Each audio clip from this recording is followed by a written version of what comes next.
can't help but notice my friends with their Macs. They're incredibly inefficient. They're clicking all over the place. They have a ton of open tabs. I see them getting frustrated with their hardware. Every application and operating system has shortcuts that allow you to do the things that you normally would do much faster. All it takes is a little research and a little experimentation, and you've increased your speed for life. Let's start with the browser. Most of you are familiar with Command-T to open a new tab. Opening a new tab is easy, but how do you close it? I know so many people that will click and remove every single tab if they opened one too many. There is a much easier way to do this.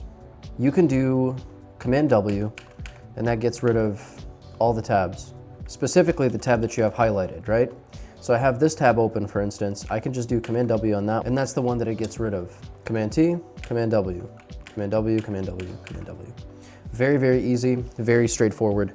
And once you get the hang of it, you can open and close tabs at will. Super simple. Let's pretend that you're on an important website and you accidentally close the tab. Instead of going into your history and instead of looking for it and searching for it, you could just press Command-Shift-T and it will give you back the exact tab that you just closed. Let's pretend that you're on a website that you want to save for later. Instead of clicking the bookmarks bar right here, you could just do Command-D and it does it for you. One key command and you just instantly saved it and you can reference it whenever you want. Sometimes you want to customize your browser experience or any application experience for that matter. Most Mac applications have a default key binding of Command and comma to give you exactly those settings to tweak. Most of you are going to spend 90% of your time inside of a browser. It's worthwhile to find one that's going to suit you as opposed to bending yourself to it. Most of you are stuck on either Safari or Chrome. There are better options out there that can give you a better experience when it comes to browsing. I am personally a huge fan of Zen browser because it allows me to, one, bookmark and to have workspaces for different things, right? So I have one for AI, I have one for teaching, I have one for my Etsy shop. I have something for everything. And the cool thing about Zen browser in particular is that it allows you to have like this folder hierarchy for your bookmarks so you can reference them later. And you can separate them based off of the context that they're in, as opposed to like creating a folder and trying to dig and find it. You could just click the folder, open it, and you're good to go. Sometimes you're not using your browser. Sometimes you are using your operating system. If you're a photographer or a videographer, I know for sure you're familiar with this icon right here.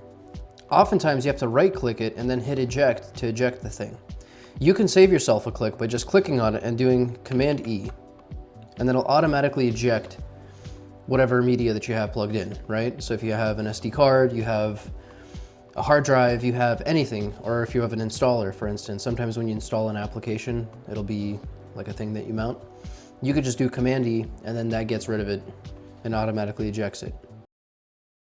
I have two instances of this browser, right? I have two different browser windows and clicking back and forth is a pain, right? So I can do Command and backtick and it'll cycle through all the windows of that application, right? So let me open a private window with Command-Shift-N if you are on Chrome. I can cycle through all of these in sequential order. Let's pretend I have a window that I just want to close. Instead of clicking on the red icon, the red X, I could just do Command-Q and it quits the application outright. But how do I know all the applications that I have open at a given time, right? The dock below is a good indicator of what you have open, but you can also do Command-Tab and see all the applications that you have. I can cycle through any of these applications and then I just let go and it'll open on that application. So I'm on Bamboo right now. I just let go of the Command key and I'm in that application. This can also be extended by doing Command-Tab and then cycling through. If I want to get rid of any of these open applications, which there are many, I could do Command-Q. You guessed it, Command-Q, Command-Q.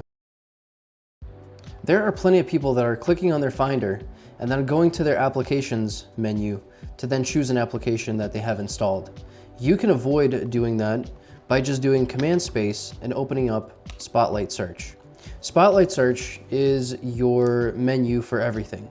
Anything you want to open, you can just open by doing Command Space and then typing in the application that you want to. And you don't have to type out the entire application, you just do like the first 3 letters. I want to open Bamboo Lab, for instance, my slicer. I could just do BAM, and then BAM. There it is. Anything else, I can just, if I want to go for the Brave browser, I could just do Brave browser, and there it is. Spotlight Search is your best friend for everything on the Mac. If I want to do math, I can do math inside of Spotlight Search by doing this and then saying 23 plus 4. And then I get 23 plus 4, 27. You can do quick math, you can launch applications, you can open notes, you can add notes. It is an extremely powerful tool. If you're already on the Spotlight bandwagon, I highly recommend you check out Raycast, because that extends it incredibly. You could do so many things. I personally don't use it, but I've seen people that have used it and used it effectively, and it changes their workflow like nothing else. With these shortcuts, you're gonna move a lot faster and with a lot less friction. If you enjoyed videos like this, let me know. There's plenty of tech to talk about, and look forward to the next video. Stay tuned.